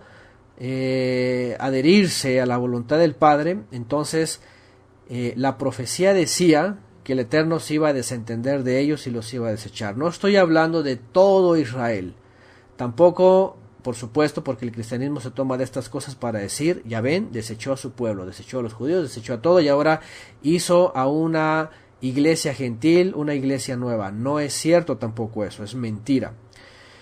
Lo que vemos aquí, que está diciendo Yeshua, y lo vemos claramente en sus discípulos y todos los que creyeron, especialmente israelitas de Galilea, era de que ellos iban a ser los beneficiarios del nuevo liderazgo que Yeshua estaba creando bajo la autoridad de él. Y aquí muy claramente estamos viendo que los principales, los ministros, levitas y los perushim, judíos, Yehudim, al tener ese cargo y no haber hecho uso correcto del cargo, los iba a quitar de su lugar, ¿cierto? Es muy claro aquí. Dice que hubo un hombre que plantó viñedos y los dio a labradores. Los viñedos es Israel. El Eterno creó a Israel de la descendencia de Abraham, hizo a Israel y puso obreros en Israel, es decir, los líderes, todos los líderes, reyes, ministros, maestros, y dice que cuando el Eterno quiso recibir frutos envió a sus siervos. ¿Quiénes son estos siervos? Los profetas. Envió a los profetas. ¿Y qué pasaba con el liderazgo en Jerusalén? Los perseguían, los mataban, los encarcelaban, los destruían, los vetaban, los mataban. Y dice la parábola de Yeshua, en las palabras de Yeshua dice que el Padre volvió a enviar más siervos, es decir, más profetas y profetas durante siglos. ¿Y qué dice? Que le volvieron a hacer lo mismo los labradores malvados, es decir, los líderes, la higuera. ¿Qué pasó después? Que el Padre dijo, bueno, voy a enviar a mi hijo, ese es Yeshua HaMashiach. A él sí le van a tener respeto, por lo menos, pues es mi hijo. ¿Y qué pasó con los labradores, que son todos estos líderes? Dice, este es el hijo. Pues aquí ya llegó la oportunidad, vamos a acabar con el hijo y nos quedamos con el viñedo. Nos quedamos con esta gente, nos quedamos con el gobierno, controlamos, hacemos nuestra religión, les cobramos, no les cobramos, los excluimos o no, etcétera, etcétera. Así que nosotros nos las arreglamos y nos echamos al hijo y se acabó y nos quedamos con todo. ¿Qué es lo que hicieron? Ciertamente lo desecharon porque a los suyos o a lo suyo, en ese sentido, a las autoridades, a lo que le pertenecía a él, pero las autoridades lo despreciaron. Estoy hablando de autoridades, no estoy hablando de todo Israel, porque el resto de Israel hicieron Teshuvá. Y aquí dice, viene el hijo, no lo respetaron, no lo reconocieron, lo persiguieron, lo llevaron a la muerte. ¿Qué va a pasar cuando el Padre se manifieste?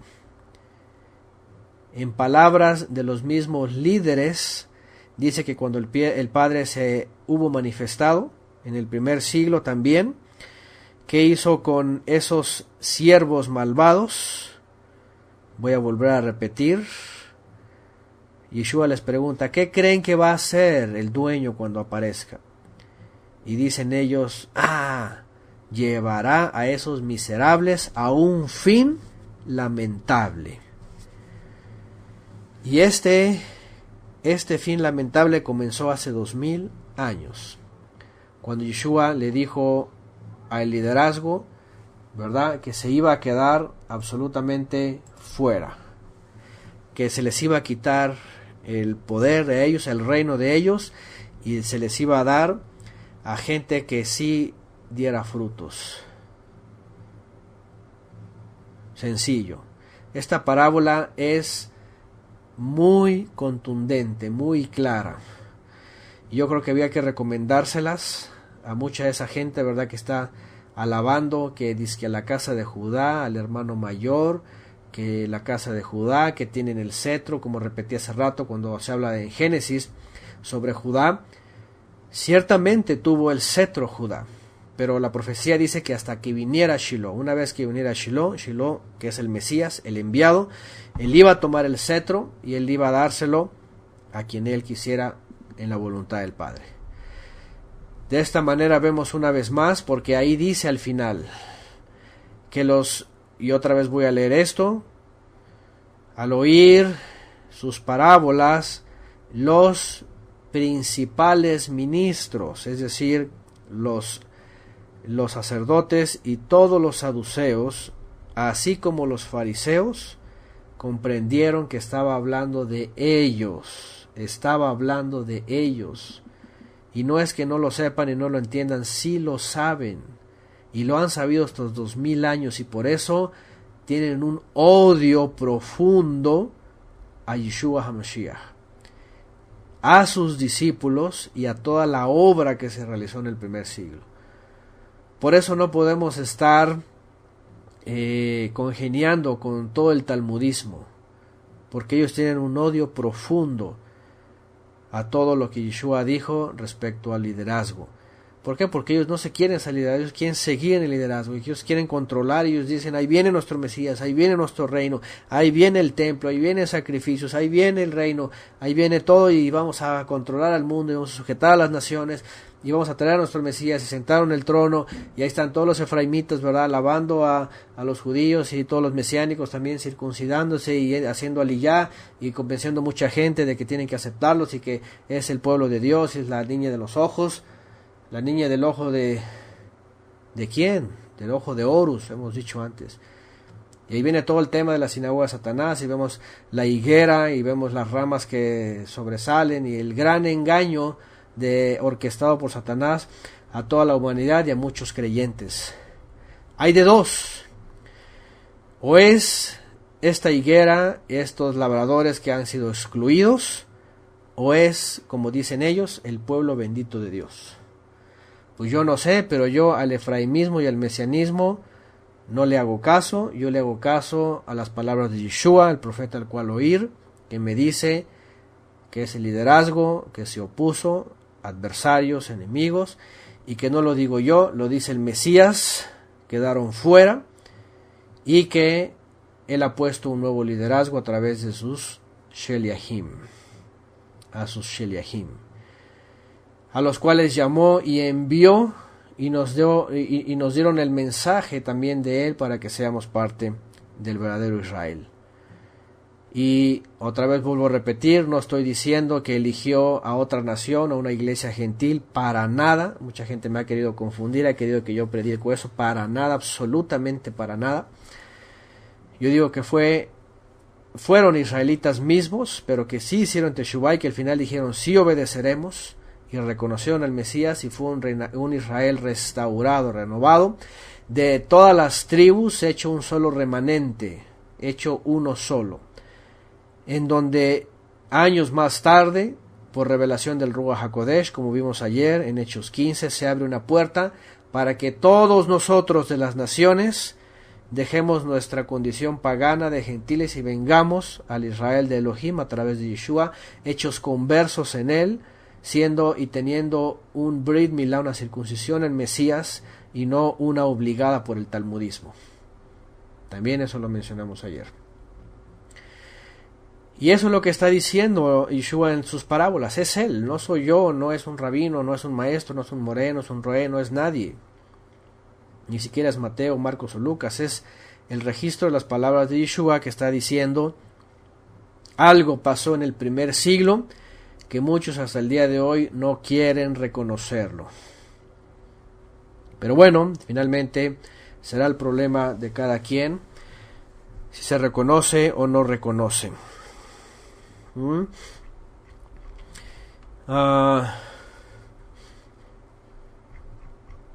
Yo no sé, no hay nada más que agregar. De hecho, esas parábolas son tan contundentes, son tan directas, son tan claras que no hay nada que agregar.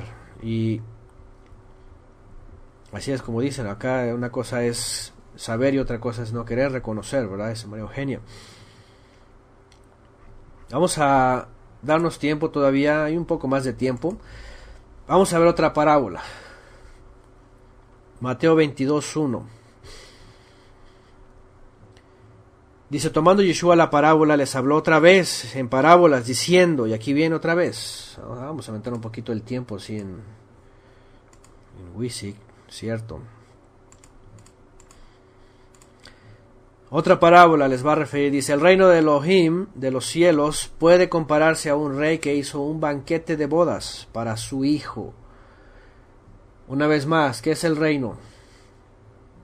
El reino es el futuro, en el milenio dispensacionalista. ¿A qué reino está hablando? A la nueva era judía futura que están predicando y un templo y más sacrificios. ¿Qué reino? Hace 2000 años Yeshua dijo, el reino de los cielos se ha acercado. Aquí está el Seja Elohim, el Cordero Elohim, dijo Juan. Aquí está el Hijo, dice, yo soy el Hijo. El reino de los cielos puede compararse a un rey que hizo un banquete de bodas para su hijo. Así es, cuando vino Yeshua, ahí está el Hijo y acercó el reino y dijo, aquí comienza la boda, vamos a comenzar con el contrato, vamos a comenzar con el pacto, voy a pagar el precio de sangre. Dice, y envió a sus siervos a llamar a los que habían sido invitados a las bodas, pero no quisieron venir.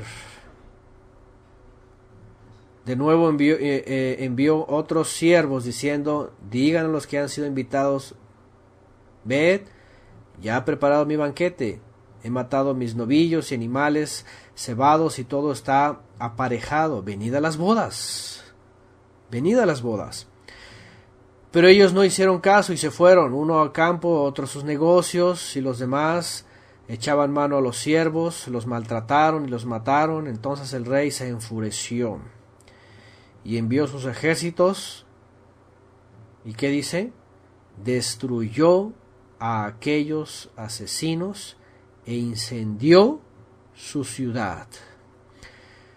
Luego dijo a sus siervos, la boda está preparada para los que fueron invitados, pero los que fueron invitados no eran dignos. Y por tanto las salidas de los caminos e invitad a las bodas a cuantos encontréis. Y aquellos siervos salieron por los caminos y reunieron a todos los que encontraron, tanto malos como buenos. Y el salón de bodas se llenó de comensales. Pero cuando el rey entró a ver a los comensales, vio allí a uno que no estaba vestido con traje de bodas. Y le dijo, amigo, ¿cómo entraste aquí sin traje de boda? Y él quedó mudo. Entonces el rey dijo a los sirvientes, átenle de manos y los pies y échenlo a las tinieblas de afuera. Allí será el llanto y el crujir de dientes. porque muchos son llamados, pero pocos escogidos. ¿Qué les parece?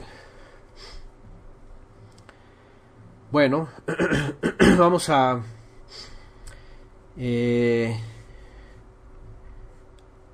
recapitular. Aquí hay otra parábola y vamos a comenzar. El reino no es para un futuro milenialista, nuevaerista, judío, adelante, al futuro, sino que el rey que hizo un banquete para su hijo, ¿verdad? Fue hace 2000 años que vino el Mesías, el Hijo, que iba a comenzar el momento del regocijo para Israel, y envió a llamar a sus siervos, a los que estaban invitados para las bodas, pero no quisieron entrar. Aquí está otra vez. ¿A quién se está refiriendo? Pregunta: ¿a quién se está refiriendo en base a lo que estamos estudiando? ¿Ok?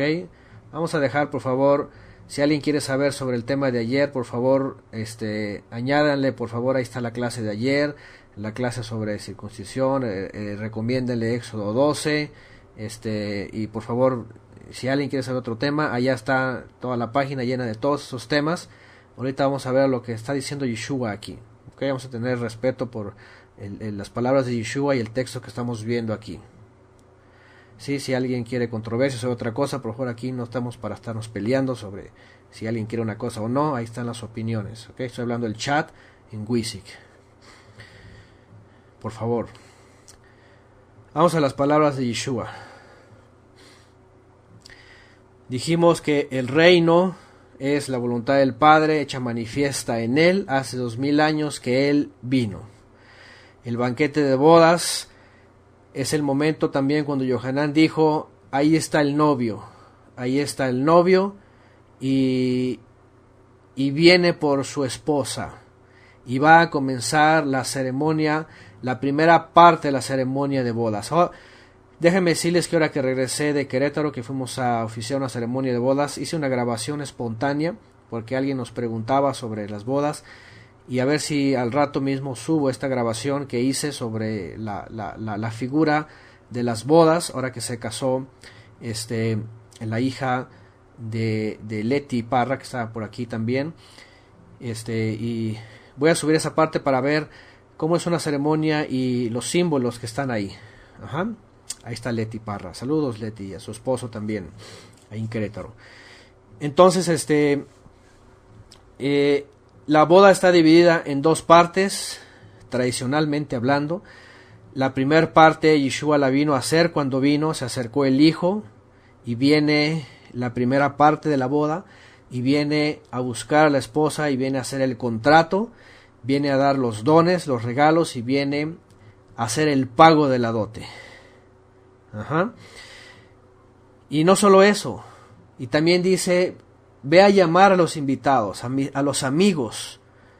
Y entonces dice: envió a los siervos a llamar a los invitados. Órale, ya llegó el momento, ¿verdad? ¿Y qué pasó? No quisieron venir, fueron indiferentes.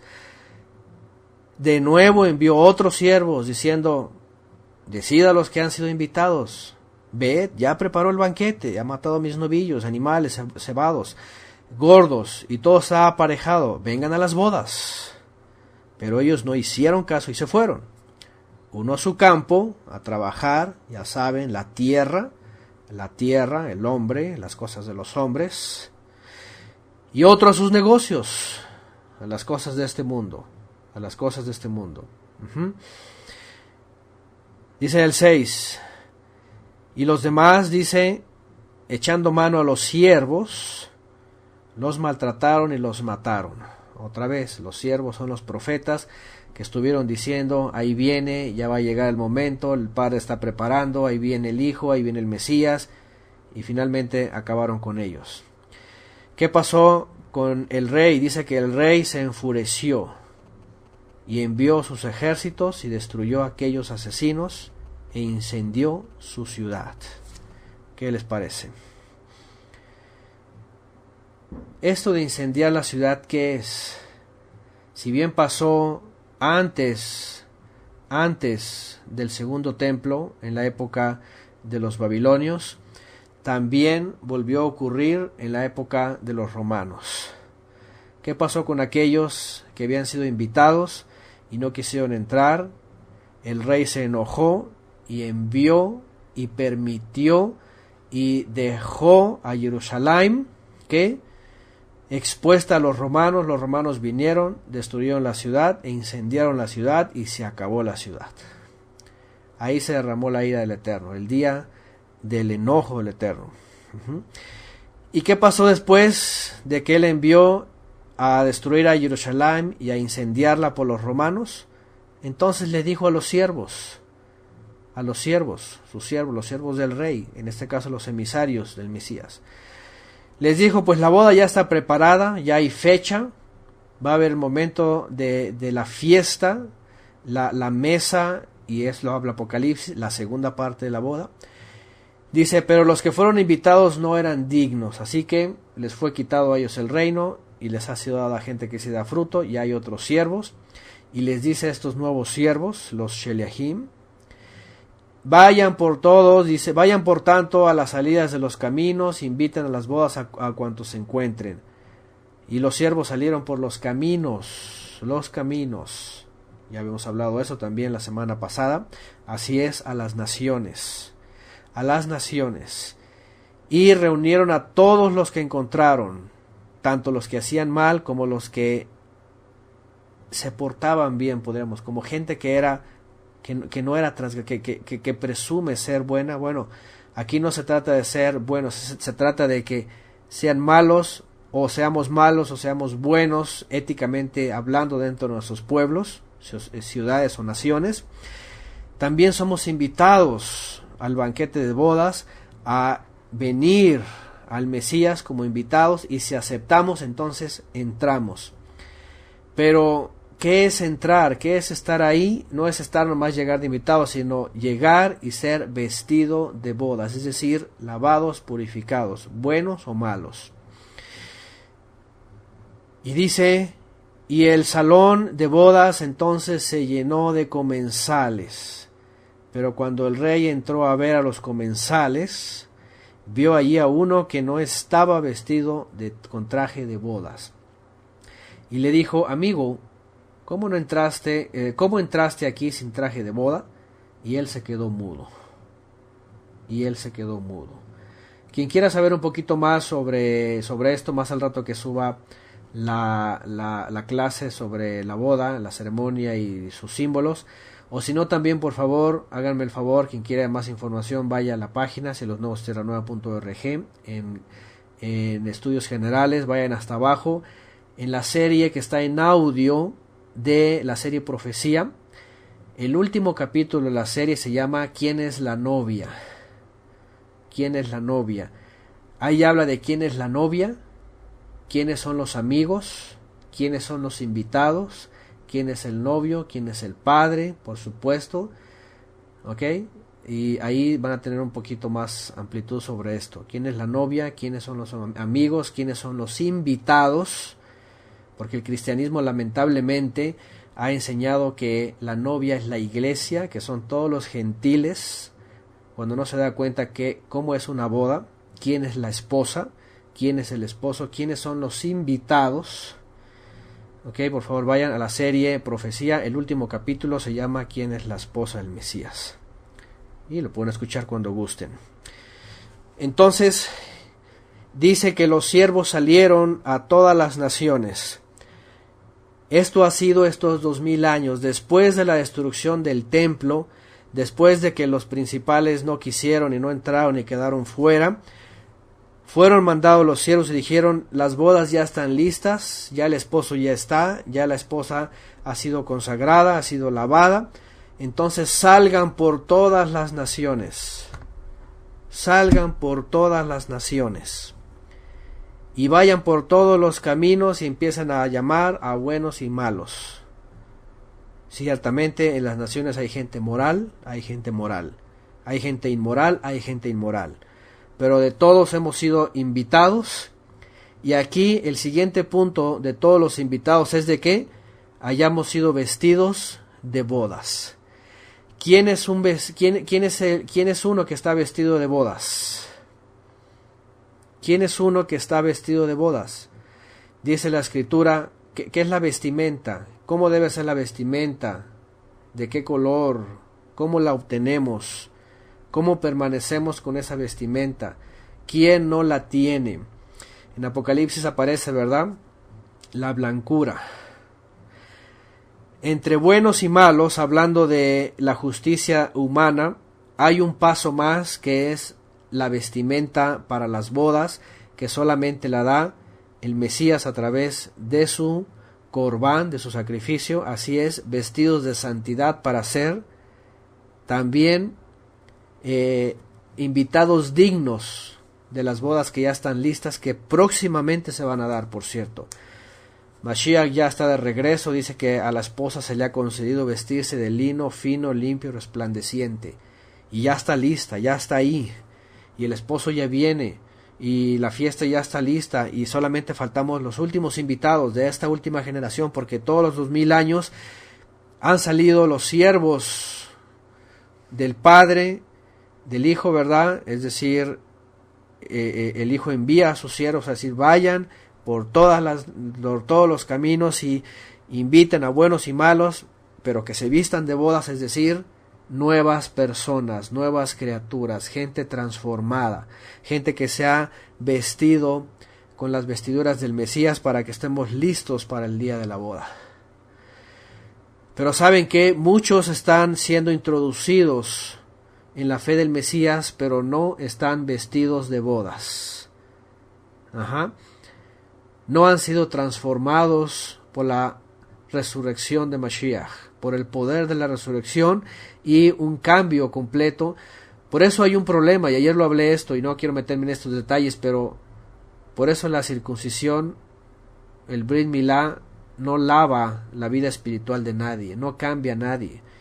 Y por favor, a mí no me vengan a engañar que eso hace algo. Yo lo he visto muchas veces. Ayer yo mencionaba esto, gente circuncidada, consciente, grande, casada bajo la jupá, están repudiando a sus esposas. Eso no es un cambio de vida. Ni otras cosas que pueden decir, ay, yo ya hice eso, pero no cambian. Aquí el importante es la purificación que nos hace Mashiach para ser parte de su boda y para ser parte de la fiesta que el Padre ha organizado. Entonces, ¿quiénes son estos que, oye, tú qué estás haciendo aquí? No estás vestido de bodas, no estás vestido como el Mesías quiere? Es gente que solamente está simpatizando, que se mete, que va a los ritos, que canta y que habla a lo mejor mucho de Yeshua, pero la verdad es de que su vida está talmudizada o sionizada, o está religiosizada, o todo lo que sea asadas, y eso no es correcto. Aquí la parábola que sale de la boca de Yeshua es con exhortación para todos nosotros, empezando con un servidor. Queremos participar porque hemos sido invitados entre todas las naciones, en donde no teníamos boleto, como ya lo explicamos también en la clase pasada, en donde hace 2 clases, en donde no teníamos boletos, en donde no estábamos en la lista, en donde no éramos ningún privilegiado, y en donde, porque algunas ramas fueron desgajadas, nosotros podemos ser injertados, pues injertémonos bien al verdadero Israel a través de Yeshua. Pues vistámonos de la vestidura que Mashiach nos da con su muerte, su sangre, su resurrección, para ser presentados dignos delante de la fiesta que le ha preparado su Padre. Porque si venimos solamente de religiosos, de talmudizados, ¿verdad?, de ritos, capaz que el Padre nos va a decir, ¿y qué está haciendo aquí? Y no está vestido de Mashiach. No está revestido de Mashiach. Shaul menciona esta expresión. Seamos revestidos de él, del Mashiach. Pero si llega el momento y no estamos revestidos de él, va a decir, estos no están revestidos de Mashiach. ¿Qué están haciendo aquí? Estos están vestidos con unas indumentarias judías. Trae kippah, trae esas cosas colgadas. Esto yo no lo he pedido, va a decir él. No está revestido de Mashiach. Y ahí vamos a ser exhibidos. Por eso les digo, los ritos, agradar al hombre, agradar a la carne, eso no vale. Hasta Shaul de Tarso dice, eso no importa. ¿Qué es lo que importa? Una verdadera criatura. Así que es una exhortación muy fuerte para todos nosotros, hombres y mujeres, de la edad que estemos, que ya estemos conscientes de que los siervos del Rey han salido por todas las naciones estos 2000 años a hacernos una invitación especial y única para participar de la fiesta que le tiene preparado su hijo y a aquellos que fueron llamados a ser la esposa, y que tenemos que llegar revestidos del Mesías, porque no va a haber otra forma de entrar. Y ser revestidos del Mesías es haber hecho Teshuvá, y como dice Yohanan, mostrar frutos dignos de haber hecho Teshuvá, de haber regresado al Padre como Él quiere que regresemos, no como los ritos o las religiones o la gente dice, sino como pues el Padre nos ha dicho todo el tiempo, y sobre todo como lo ha hecho a través del Mesías. Entonces, y al final añade este tipo de expresiones que los hemos estudiado antes. Otra vez, porque muchos son llamados, pero pocos escogidos. Ahora, pregunta, si los principales que estuvieron invitados, el Padre ya no los quiso, y los principales los dejó por un lado, los castigó, destruyó su ciudad y los mandó fuera. Si la boda ya está preparada y la novia ya está lista y el esposo ya está listo, ahí está. Y lo único que ha pasado es que los siervos salgan a las naciones a invitar. Aquí la pregunta es, ¿a quién se refiere cuando habla de esos muchos y pocos son escogidos? Fíjense, aquí viene una clave más. Porque no es de que hayan salido los siervos durante estos 2000 años a ir por todas las naciones a decir, ya está lista la boda, ya entren. ¿Ok? ¿Qué les parece esto? Esto es lo que Yeshua ha mencionado en otras ocasiones. Estos 2000 años que ha sido llevado por los siervos el mensaje a todas las naciones, por los Sheliahim, a través de su testimonio en las escrituras que tenemos, ha llegado a muchos. Pero aquí el punto es, pero pocos van a ser escogidos. Aquí nuestra meta y nuestro desafío y nuestro llamado sea que nosotros individualmente y también en nuestra familia, ¿verdad?, podamos escudriñarnos a nosotros mismos y con la ayuda del Eterno verificar que seamos escogidos, no solamente llamados, porque mucha gente allá afuera es llamada, toda la gente es llamada, mucha gente es llamada, ¿cierto o no cierto? En el catolicismo, ciertamente, en el cristianismo, en todos los movimientos pentecostales, pentecosteses, protestantes, testigos de Jehová, lo que sea, todo en todo el mundo, ateo o no ateo, todos somos llamados. Aquí el único punto va a ser si realmente vamos a ser escogidos por aquello que es ser revestidos por Mashiach. No hay de otra, ¿verdad? No hay de otra. Entonces, al final de cuentas, esta boda se va a dar, en la fiesta final se va a dar. Ya está preparado todo, ya está la mesa. Dice Apocalipsis que la esposa ya está lista, ya está consagrada. Los que quieran saber más sobre esto, vayan a esta serie que les dije. Ahí se va a hablar de las primicias, la resurrección con Mashiach, los que están esperando, que han sido lavados, el remanente, que están listos ya para el encuentro. Y ahí se habla de todos estos 2000 años, de todos estos invitados, cómo tenemos que llegar a esa fiesta, que va a ser el inicio finalmente del plan del Eterno consumado en la eternidad. Por ahora no nos queda más que conocer bien esa invitación y revestirnos del Mesías para poder ser dignos aquel día que finalmente llegue la conclusión de esta boda que el Padre ha preparado. Por lo demás, pues Mashiach pues ha sido muy claro, ha sido muy claro con el asunto de quién es el viñedo, quiénes son los labradores, quiénes son los siervos, quién es el hijo, cuál es el plan, qué pasó después de que los convidados no quisieron, qué son todos esos 2000 años, todos esos caminos, toda esa gente buena y mala que ha sido invitada, qué es esta invitación, qué es estar vestido de bodas. Todo esto finalmente aquí lo concreta Mashiach.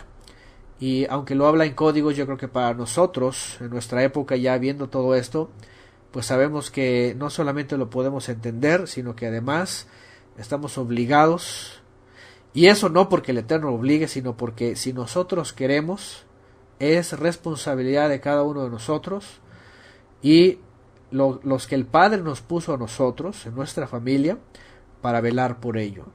Porque esto no es un juego, definitivamente va a ser algo que va a marcar nuestra eternidad para bendición o nuestra eternidad para exclusión. Así que, pues las palabras de Yeshua una vez más, claras y contundentes, y que queden en nuestra memoria para no olvidarlas y estar pues presentes todo ello y cada día de nuestra vida, porque el tiempo se está acabando, está cerca ya. De veras que con lo que está pasando en el mundo, la economía, los casos, el engaño, las señales, de veras Mashiach está muy cerca ya. Y va a ser repentino, muy pronto, va a ser repentino. De tal manera que si aún hay tiempo, como dice la carta a los Hebreos, ¿verdad?